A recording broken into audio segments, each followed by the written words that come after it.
ముఖ్యంగా హోంమంత్రి గారు గమనించాలి. పాపం ఆమె చేతిలో ఏమీ లేదులే, ఆమె మైకి ముందే హోంమంత్రి గారు కానీ నిర్ణయాలు ఆమె చేతిలో లేవనుకోండి. అయినా సరే హోంమంత్రిగా ఉన్నారు కాబట్టి, అమ్మా హోంమంత్రి గారు మీరేమైనా యాక్షన్ తీసుకుంటారా, లేకపోతే మైక్ ముందుకు వచ్చి మాట్లాడతారా, అంతవరకేనా అని అడుగుతా ఉన్నా.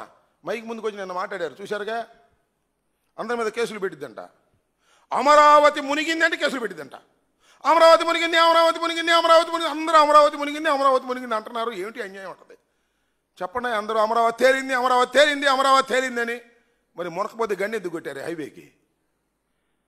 ఇవాళ మున్సిపల్ మినిస్టర్ గారు వెళ్ళి దగ్గరుండి రాత్రి గండి కొట్టించారు. పెద్ద గండి, మామూలు గండి కాదు, హైవేకి కొత్తగా వేసినటువంటి హైవేకి గండి కొట్టేశారు, పెద్ద గండి. ఎందుకంటే మునిగిన అమరావతి నుండి నీరు బయటకు పంపడానికి కొట్టారా లేదా? మరి అమరావతి మునిగింది, అమరావతి మునిగిందంటే ఇప్పుడు తేలింది తేలింది తేలింది అని చెప్పాలా? నాకు అర్థం కాలేదు. హోంమంత్రి గారు దీనికైతే రెడీగా ఉంటారు, కానీ బుడ్డా రాజశేఖర్ నరశేఖర్ మాత్రం రెడీగా ఉంటారు.